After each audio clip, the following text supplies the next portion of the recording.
ನಮಸ್ತೆ ವೀಕ್ಷಕರೇ, ನಾನು ಈ ದಿನ ಹಲಸಿನ ಹಣ್ಣು ಮತ್ತು ತೆಂಗಿನಕಾಯಲ್ಲಿ ಅದ್ಭುತವಾದಂಥ ತುಂಬ ರುಚಿಯಾದಂಥ ಒಂದು ಸ್ವೀಟ್ ಮಾಡೋದು ಹೇಗೆ ಅಂತ ತೋರಿಸ್ಕೊಡ್ತಾ ಇದ್ದೀನಿ. ಒಂದ್ಸರಿ ಟ್ರೈ ಮಾಡಿ ನೋಡಿ, ಖಂಡಿತ ಮತ್ತೆ ಮಾಡ್ತೀರಾ, ಅಷ್ಟು ರುಚಿಯಾಗಿರುತ್ತೆ. ಹಲಸಿನ ಹಣ್ಣಿನ ಸೀಸನ್ ಆದ್ದರಿಂದ ಈ ರೀತಿ ಸ್ವೀಟ್ ಮಾಡ್ಕೊಳ್ತಾ ಇದ್ದೀನಿ. ಹಾಗೆ ನಿಮಗೆ ಈ ವಿಡಿಯೋ ಇಷ್ಟ ಆದರೆ ಪ್ಲೀಸ್ ವಿಡಿಯೋನ ಲೈಕ್ ಮಾಡಿ ಮತ್ತು ಚಾನಲ್ಗೆ ಸಬ್ಸ್ಕ್ರೈಬ್ ಮಾಡಿ. ಈಗ ಸ್ವೀಟ್ ಮಾಡೋದು ಹೇಗೆ ಅಂತ ನೋಡ್ಕೊಳ್ಳೋಣ ಬನ್ನಿ. ಮೊದಲಿಗೆ ಒಂದು ಪೂರ ತೆಂಗಿನಕಾಯಿನ ತುರಿದಿಟ್ಕೊಂಡಿದ್ದೀನಿ, ಅಂದರೆ 2 ಹೋಳಷ್ಟು ತೆಂಗಿನಕಾಯಿನ ತುರಿದಿಟ್ಕೊಂಡಿದ್ದೀನಿ. ಹಾಗೆ ಈ ತುರಿದಿರುವಂಥ ತೆಂಗಿನಕಾಯಿನ ಒಂದು ಮಿಕ್ಸಿ ಜಾರ್ಗೆ ಹಾಕ್ಕೊಳ್ತಾ ಇದ್ದೀನಿ.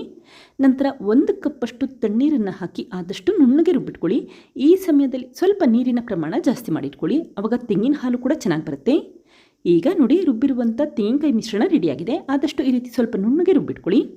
ನಂತರ ಒಂದು ಜರಡಿ ಇಟ್ಟಿದ್ರೆ ಈ ರೀತಿ ಬಿಳಿಯಾದ ಬಟ್ಟೆ ಹಾಕ್ಕೊಂಡಿದ್ದೀನಿ. ಹಾಗೆ ತೆಂಗಿನ ಹಾಲನ್ನು ಶೋಧಿಸ್ಕೊಳ್ತಾ ಇದ್ದೀನಿ. ನೀವು ಸಣ್ಣ ಕಣ್ಣಿರುವಂಥ ಜರಡಿ ಇದ್ದರೆ ಅದನ್ನೇ ಉಪಯೋಗಿಸಬಹುದು, ಅಥವಾ ಈ ರೀತಿ ಬಟ್ಟೆಯಲ್ಲಿ ಕೂಡ ಶೋಧಿಸ್ಕೋಬಹುದು. ಬಟ್ಟೆಯಲ್ಲಿ ಶೋಧಿಸೋದ್ರಿಂದ ಬೇಗ ತೆಂಗಿನ ಹಾಲು ರೆಡಿಯಾಗುತ್ತೆ. ನೋಡಿ, ಈಗ ತೆಂಗಿನ ಹಾಲನ್ನು ಚೆನ್ನಾಗಿ ಈ ರೀತಿ ಒಂದು ಪಾತ್ರೆಗೆ ತೆಗೆದಿಟ್ಕೊಳ್ತಾ ಇದ್ದೀನಿ. ಹಾಗೆ ಈ ಉಳಿದಿರುವಂಥ ತೆಂಗಿನಕಾಯಿ ಮಿಶ್ರಣನ ಮತ್ತೆ 2ನೇ ಬಾರಿ ರುಬ್ಬಿಟ್ಕೊಳ್ಳಿ. ಈ ರೀತಿ 2 ಬಾರಿ ರುಬ್ಬೋದ್ರಿಂದ ತೆಂಗಿನ ಹಾಲಿನ ಪ್ರಮಾಣ ಜಾಸ್ತಿ ಆಗುತ್ತೆ. ಈ ಸಮಯದಲ್ಲಿ ಅರ್ಧ ಕಪ್ಪಷ್ಟು ತಣ್ಣೀರನ್ನು ಹಾಕಿ ರುಬ್ಬಿಟ್ಕೊಳ್ತಾ ಇದ್ದೀನಿ. ಈಗ ರುಬ್ಬಿರುವಂಥ ಮಿಶ್ರಣ ಮತ್ತೆ ಇನ್ನೊಂದು ಸರಿ ಶೋಧಿಸ್ಕೊಳ್ತಾ ಇದ್ದೀನಿ. ತುಂಬ ನೀರು ಹಾಕ್ಲಿಕ್ಕೆ ಹೋಗಬೇಡಿ, ಈ ಸಮಯದಲ್ಲಿ ಸ್ವಲ್ಪ ಅಷ್ಟೇ ನೀರನ್ನು ಹಾಕಿ ರುಬ್ಬಿಟ್ಕೊಳ್ಳಿ. ಈಗ ಮತ್ತೆ ಬಟ್ಟೆಯಲ್ಲಿ ಈ ರೀತಿ ಚೆನ್ನಾಗಿ ಹಿಂಡಿಟ್ಕೊಳ್ತಾ ಇದ್ದೀನಿ.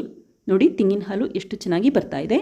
ತೆಂಗಿನ ಹಾಲಲ್ಲಿ ಈ ಸ್ವೀಟ್ ಮಾಡೋದ್ರಿಂದ ತುಂಬಾ ರುಚಿಯಾಗಿ ಬರುತ್ತೆ. ಈಗ ಮಾಡಿಟ್ಟಂಥ ಈ ತೆಂಗಿನ ಹಾಲಿನ ಮಿಶ್ರಣನ ಹಾಗೆ ಎತ್ತಿಟ್ಕೊಳ್ತಾ ಇದ್ದೀನಿ, ನಂತರ ಉಪಯೋಗಿಸಬಹುದು. ನಂತರ ನಾನಿಲ್ಲಿ ಒಂದು 20 ರಿಂದ 25 ಹಲಸಿನ ಹಣ್ಣಿನ ತೋಳೆನ ತೆಗೆದಿಟ್ಕೊಂಡಿದ್ದೀನಿ. ಸಣ್ಣ ತೋಳೆ ಆದ್ದರಿಂದ 20 ತೆಗೆದಿಟ್ಕೊಂಡಿದ್ದೀನಿ, ದಪ್ಪದಾದರೆ ಕೇವಲ 10 ಉಪಯೋಗಿಸಿದ್ರೆ ಸಾಕು. ಹಾಗೆ ಬೀಜ ತೆಗೆದಿಟ್ಕೊಂಡು ಈ ರೀತಿ ನೀಟಾಗಿ ಕ್ಲೀನ್ ಮಾಡಿಟ್ಕೊಂಡಿದ್ದೀನಿ. ನೋಡಿ, 1 ಬಟ್ಲಷ್ಟು ಹಲಸಿನ ಹಣ್ಣಿನ ತೋಳೆನ ತೆಗೆದಿಟ್ಕೊಂಡಿದ್ದೀನಿ. ನಂತರ ಮಿಕ್ಸಿ ಜಾರ್ಗೆ ಹಾಕಿದರೆ ಅದೇ ಕಪ್ಪಲ್ಲಿ ಅರ್ಧ ಕಪ್ಪಷ್ಟು ತಣ್ಣೀರನ್ನು ಹಾಕೊಳ್ಳಿ. ಈಗ ಲಿಡ್ ಕ್ಲೋಸ್ ಮಾಡಿ ಆದಷ್ಟು ನುಣ್ಣಗೆ ರುಬ್ಬಿಟ್ಕೊಂಡಿದ್ದೀನಿ. ಈಗ ಈ ರುಬ್ಬಿರುವಂಥ ಹಲಸಿನ ಹಣ್ಣಿನ ಪೇಸ್ಟ್ನ ಈ ರೀತಿ ತೆಂಗಿನ ಹಾಲಿನ ಮಿಶ್ರಣಕ್ಕೆ ಹಾಕ್ಕೊಳ್ತಾ ಇದ್ದೀನಿ. ಹಾಗೆ ಮಿಕ್ಸಿ ಜಾರ್ಗೆ 1/4 ಕಪ್ಪಷ್ಟು ತಣ್ಣೀರನ್ನು ಹಾಕಿ ಆ ನೀರನ್ನು ಕೂಡ ಉಪಯೋಗಿಸ್ಕೊಳ್ಳಿ. ನಂತರ ಒಂದ್ಸರಿ ಮಿಕ್ಸ್ ಮಾಡ್ಕೊಳ್ತಾ ಇದ್ದೀನಿ. ತುಂಬ ಸಮಯ ಮಿಕ್ಸ್ ಮಾಡೋದು ಬೇಡ, ಈ ರೀತಿ ಒಂದ್ಸರಿ ಮಿಕ್ಸ್ ಮಾಡಿಟ್ಕೊಂಡೆ ಸಾಕು. ಈಗ ಅದೇ ಕಪ್ಪಲ್ಲಿ 1/4 ಕಪ್ಪಷ್ಟು ಸಾಬುದಾನ ತೆಗೆದಿಟ್ಕೊಂಡಿದ್ದೀನಿ. ಸಾಬುದಾನ ಬೇಕಿದ್ದರೆ ಉಪಯೋಗಿಸಿ, ಬೇಡ ಅಂತಂದರೆ ಹಾಕಲಿಲ್ಲ ಅಂದರೂ ಕೂಡ ನಡೆಯುತ್ತೆ. ನಂತರ 1-2 ಬಾರಿ ನೀರಿನಲ್ಲಿ ಚೆನ್ನಾಗಿ ತೊಳೆದಿಟ್ಕೊಂಡು ಈ ರೀತಿ ಕುಕ್ಕರ್ಗೆ ಹಾಕ್ಕೊಂಡಿದ್ದೀನಿ. ಹಾಗೆ 1 ಕಪ್ಪಷ್ಟು ತಣ್ಣೀರನ್ನು ಹಾಕಿ 2 ವಿಷಲ್ ಕೂಗಿಸಿಟ್ಕೊಳ್ಳಿ. ನೆನೆಸೋದು ಬೇಡ, ಈ ರೀತಿ ಕುಕ್ಕರ್ನಲ್ಲಿ 2 ವಿಷಲ್ ಕೂಗಿಸಿಟ್ಕೊಂಡೆ ಸಾಕು.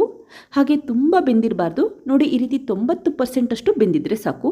ಮಧ್ಯಭಾಗ ಸ್ವಲ್ಪ ಗಟ್ಟಿಯಾಗಿರಲಿ, ಅಷ್ಟು ಬೇಯಿಸಿಟ್ಕೊಂಡ್ರೆ ಸಾಕಾಗುತ್ತೆ. ಹಾಗೆ ಈ ಬೇಯಿಸಿರುವಂಥ ಸಾಬುದಾನ ತಣ್ಣಗಾದ ನಂತರ ಈ ರೀತಿ ಚೆನ್ನಾಗಿ ತಣ್ಣೀರನ್ನು ಹಾಕಿ ಒಂದ್ಸರಿ ಶೋಧಿಸಿಟ್ಕೊಳ್ಳಿ. ಆವಾಗ ಸಾಬುದಾನ ಒಂದಕ್ಕೊಂದು ಅಂಟೋದಿಲ್ಲ, ಬಿಡಿ ಬಿಡಿ ಆಗುತ್ತೆ. ಈಗ ನೋಡಿ, ನೀರನ್ನು ಶೋಧಿಸಿಟ್ಕೊಂಡು ಕೇವಲ ಸಾಬುದಾನನಷ್ಟೇ ಪಾತ್ರೆಯಲ್ಲಿ ಹಾಗೆ ಎತ್ತಿಟ್ಕೊಂಡಿದ್ದೀನಿ.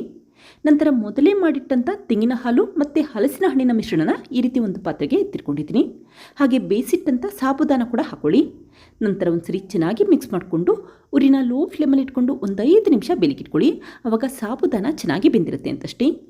ಈಗ ಉರಿನ ಲೋ ಫ್ಲೇಮಲ್ಲಿ ಇಟ್ಕೊಂಡು ಬೇಲಿಕಿಟ್ಕೊಳ್ತಾ ಇದ್ದೀನಿ. ಹಾಗೆ ಈ ರೀತಿ ಕಂಟಿನ್ಯೂಸ್ ಆಗಿ ಮಧ್ಯೆ ಮಧ್ಯೆ ಮಿಕ್ಸ್ ಮಾಡ್ಕೊಳ್ತಾ ಇರಿ, ಆವಾಗ ತಳ ಹಿಡಿಯೋದಿಲ್ಲ.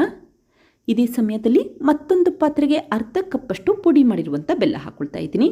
ಹಾಗೆ ಅದೇ ಕಪ್ಪಲ್ಲಿ 1/4 ಕಪ್ಪಷ್ಟು ತಣ್ಣೀರನ್ನು ಹಾಕಿ ಬೆಲ್ಲನ ಕರಗಲಿಕ್ಕಿಟ್ಕೊಳ್ಳಿ. ನೀವಿಲ್ಲಿ ಸಿಹಿ ನೋಡಿ ನಿಮಗೆ ಎಷ್ಟು ಬೇಕೋ ಅಷ್ಟು ಪ್ರಮಾಣದಲ್ಲಿ ಬೆಲ್ಲ ಉಪಯೋಗಿಸಬಹುದು. ನೋಡಿ, ಬೆಲ್ಲ ಈ ರೀತಿ ನೀರಿನಲ್ಲಿ ಕರಗಿದ್ರೆ ಸಾಕು, ತಕ್ಷಣವೇ ಸ್ಟವ್ ಆಫ್ ಮಾಡ್ಕೊಳ್ಳಿ. ಹಾಗೆ ಈ ಬೆಲ್ಲದ ನೀರನ್ನು ಈ ರೀತಿ ಹಲಸಿನ ಮಿಶ್ರಣಕ್ಕೆ ಹಾಕ್ಕೊಳ್ತಾ ಇದ್ದೀನಿ. ಶೋಧಿಸಿ ನಂತರ ಹಾಕೊಳ್ಳಿ, ಆವಾಗ ಬೆಲ್ಲದಲ್ಲಿ ಧೂಳಿನಂಶ ಇದ್ದರೆ ಅದೆಲ್ಲ ಹೊರಟೋಗುತ್ತೆ. ಈಗ ಒಂದ್ಸರಿ ನೀಟಾಗಿ ಮಿಕ್ಸ್ ಮಾಡಿಕೊಂಡು ಉರಿನ ಮೀಡಿಯಂ ಫ್ಲೇಮಲ್ಲಿ ಇಟ್ಕೊಂಡಿದ್ದೀನಿ. ನೋಡಿ, ಈಗ ಸಾಬುದಾನ ಬೆಂದಿದೆಯೋ ಇಲ್ಲವೋ ಅಂತ ನೋಡಲಿಕ್ಕೆ ಈ ರೀತಿ ಕೈಯಲ್ಲಿ ಪ್ರೆಸ್ ಮಾಡಿ ನೋಡಿ.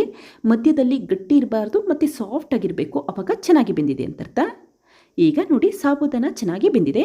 ಕೊನೆಯದಾಗಿ 1/4 ಟೀ ಸ್ಪೂನಷ್ಟು ಏಲಕ್ಕಿ ಪುಡಿ ಹಾಕ್ಕೊಳ್ತಾ ಇದ್ದೀನಿ. ಏಲಕ್ಕಿ ಪುಡಿ ಉಪಯೋಗಿಸೋದ್ರಿಂದ ಒಂದೊಳ್ಳೆ ಫ್ಲೇವರ್ ಇರುತ್ತೆ. ಈಗ ಮತ್ತೆ ಉರಿನ ಲೋ ಫ್ಲೇಮಲ್ಲಿ ಇಟ್ಕೊಂಡು 1 ನಿಮಿಷ ಕುದಿಲಿಕ್ಕೆ ಹಾಗೆ ಇಟ್ಬಿಡಿ. ಇದೇ ಸಮಯದಲ್ಲಿ ಮತ್ತೊಂದು ಪ್ಯಾನ್ಗೆ 2 ಟೀ ಸ್ಪೂನಷ್ಟು ತುಪ್ಪ ಹಾಕ್ಕೊಳ್ತಾ ಇದ್ದೀನಿ. ತುಪ್ಪ ಕರಗಿದ ನಂತರ 10 ಗೋಡಂಬಿನ ಕಟ್ ಮಾಡಿ ಹಾಕ್ಕೊಂಡಿದ್ದೀನಿ. ನಂತರ ಉರಿನ ಮೀಡಿಯಂ ಫ್ಲೇಮಲ್ಲಿ ಇಟ್ಕೊಂಡು ಸ್ವಲ್ಪ ಬಣ್ಣ ಬದಲಾಗಬೇಕು ಅಲ್ಲಿವರೆಗೂ ಫ್ರೈ ಮಾಡಿಟ್ಕೊಳ್ಳಿ. ಹಾಗೆ 10 ಒಣದ್ರಾಕ್ಷಿ ಕೂಡ ಹಾಕಿ ಫ್ರೈ ಮಾಡ್ಕೊಳ್ತಾ ಇದ್ದೀನಿ. ನೋಡಿ, ಈ ರೀತಿ ಗೋಡಂಬಿ ಮತ್ತು ಒಣದ್ರಾಕ್ಷಿ ಸ್ವಲ್ಪ ಬಣ್ಣ ಬದಲಾದರೆ ಸಾಕು, ತಕ್ಷಣವೇ ಸ್ಟವ್ ಆಫ್ ಮಾಡ್ಕೊಳ್ಳಿ.